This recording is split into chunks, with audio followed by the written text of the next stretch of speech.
So always a good time for a tool tuber around birthday time. So I've got a bit of a tool haul here from my birthday. So let's get started. The first thing I got was this set of Bergen Hex Drive Sockets. They're 3/8 drive. There's 9 of them. They come in this kit, foam tray. They're nice quality. I haven't used them obviously because I only got them the day before yesterday. But I haven't got any Hex drive sockets at all, so they are a good addition to the tool chest. And then next up, I've got a LED torch here. So it comes in a case with a little pouch there, and it comes with an adapter to be able to fit AAA batteries, which is handy because it takes one of those, I can't remember what they're called. Everyone who's got one of these LED torches will know they're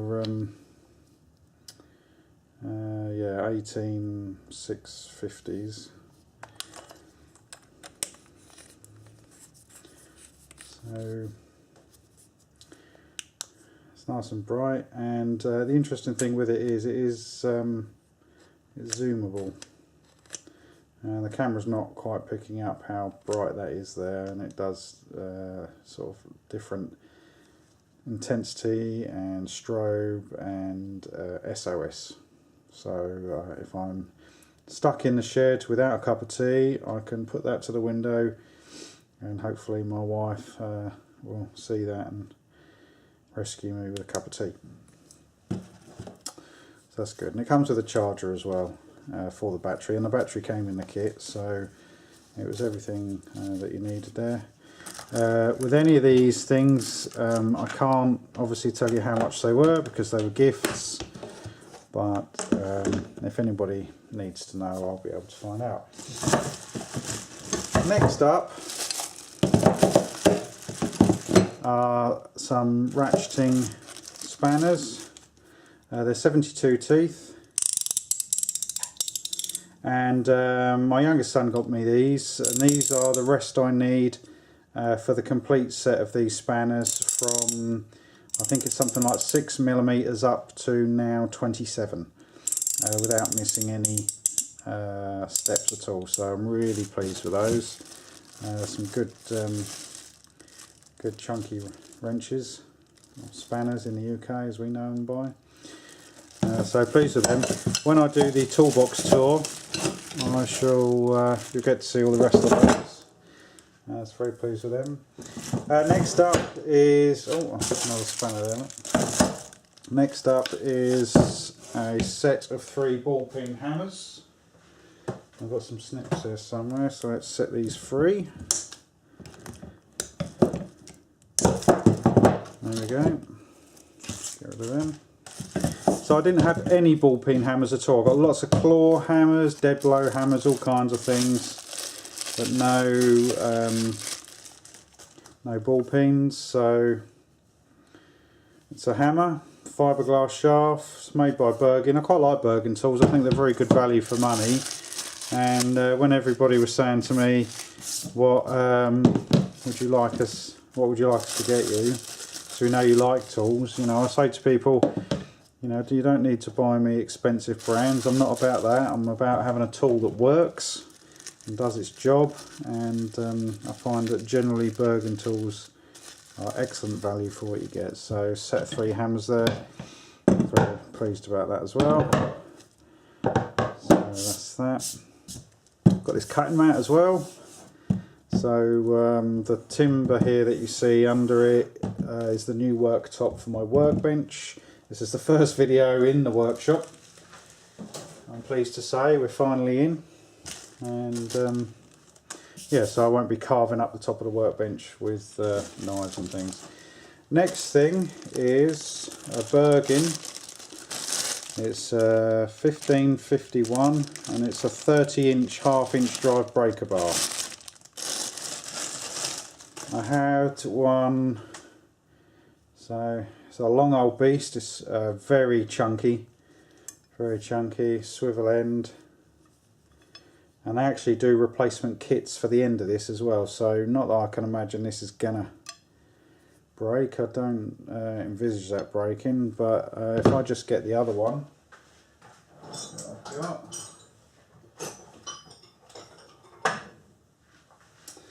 so this is the by comparison, this is the one that I've got currently, and this has been my workhorse for a number of years. This is a Clark breaker bar. I think it's 18-inch, something like that. So yeah, when you see the sort of size comparison, I'm going to get a lot more leverage with this new bar. So I know for a fact I'm going to have to be doing the brakes on the Jeep in the new year. Hopefully the weather gets a bit better. So there, very pleased with that. Next up are some spanner holders or racks, whatever you want to call them. I do like a bit of tool organisation, and I've got the new tool chests, and I'll be doing a review video on those soon. I am pleased with them, and I've bought them in February, so it's taken me a long time to finally be able to get to use these. Not these, obviously, I'm talking about the tool chests, and they're behind me. So yeah, it is what it is. Probably have to, I don't know whether I'm going to have them lengthways and the spanners along the width of the drawer that way, or cut them and have them moving in that way. So that's good. Next up, replacement chainsaw gloves, because mine went a little bit mouldy in the old shed, and if there's something you need PPE for, it is using a chainsaw. Next thing, not a tool but is for the workshop, is the mount for the TV screen that I'm going to put in the shed. Man needs a TV when he's working, of course he does, why not? And I'm going to be fitting that in Saturday, this coming Saturday. Next item, this is a common rail diesel injector leak back test kit. The reason why I needed this is I think I've got a problem with one of my injectors leaking out of sync with the combustion, and the reason why I think that is because the oil level in the Jeep is going up slightly, and I do actually have a oil leak which I've got to fix as well, so I know there's something going on there, and I'm going to have to get that fixed pretty quickly, because if I am having diesel leak back through the combustion chamber into the oil gallery, it's obviously going to thin my oil out, and that's going to do my engine no good whatsoever. So I shall be using this quite shortly. I'll probably do a video on that.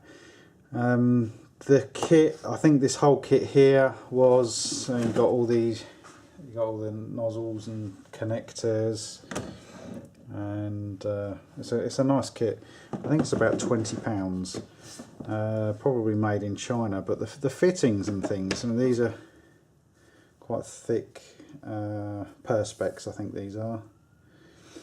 Yeah, but the fitting ends are they're quite nice. They're quite well machined, so it'll be interesting to see how that works out.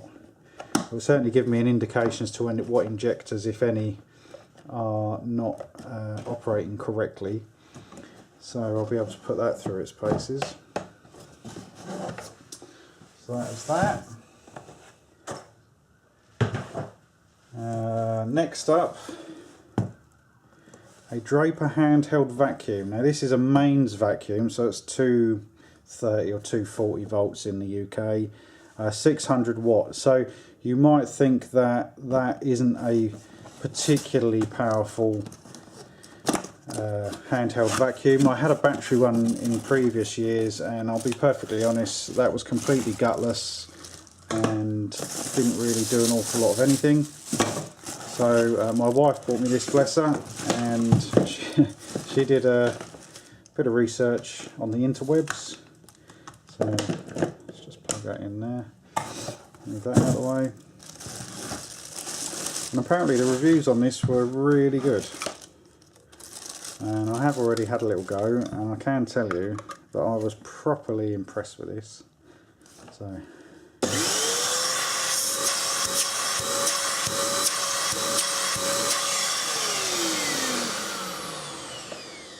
So if you're in the UK, I don't know if this is available in the US or Canada. The item number is 24392, Draper handheld vacuum cleaner. Yeah, it's a really cool little vacuum. I didn't really want to get a big vacuum for the workshop. I'm going to have to work something out for dust collection on things like the bandsaw and bits and pieces like that, but I didn't want to have additionally to that another vacuum in here because it just takes up space that I don't really want to give up if I can help it. So just put that back in there. Yeah, so very pleased with that. And last but by no means least, new soldering iron. Now I think it's fair to say that if you speak to my boys, especially my oldest boy who's been present for some of my soldering escapades, I've gone through a few soldering irons over my time. If it's packed away at the moment, it's not unpacked yet, I haven't unpacked all the tools. My current soldering iron is something like a 20 watt handheld. I've had the gun type that when you pull the trigger the tip then heats up. It always tends to be really frustrating to use. So my son's girlfriend Catherine, she very kindly bought this for me for my birthday, and I appreciate that very much because I think this is a 60 watt. So it has sleep modes, and I'm not going to put it all together necessarily, but I'll just have a little cheeky plug in and see what happens. Well, we know what will happen, it'll get hot, but I just want to have a look at this display to see what we get with the display.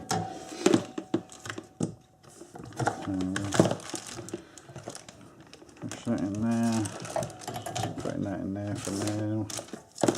Oh, plug that in, turn it on, and there we go. Yeah, so we've got a digital display on the front there. And we've got a lock on the sensor, so temp 90, and then it turns, let's get that up there. Not sure if you can see that so well, but the temperature then goes up to 480. It's got tip cleaner, and I've got to obviously hydrate that sponge. It's one of those suck the moisture out of it type sponges. And there's a button here to lock the temperature, so even if you turn the dial, the temperature stays the same. So that is excellent. It's getting hot already, so it heats up quite quickly as well. So yeah, a good haul of tools for my birthday, which I'm really pleased with. I've got plans for quite a few videos coming up over the next few weeks. One I'm going to be talking about is lifetime warranties of tool companies, especially Machine Mart in the UK, which I did not have a good experience with yesterday with a lifetime set of screwdrivers, so I'm going to talk about that. I want to go through all the projects I've got coming up with the MR2, and yeah, so good stuff. Exciting times for me because my workshop build's coming to a close. That means I've got somewhere fixed to be able to do my filming and things, so I should be able to output more videos than I have done previously. So I'm going to wrap this up now. Thanks for watching. Hope everybody finds themselves fit and well, and looking forward to the holiday season and Christmas and all that kind of thing. So thanks for watching, and I'll see you on the next one.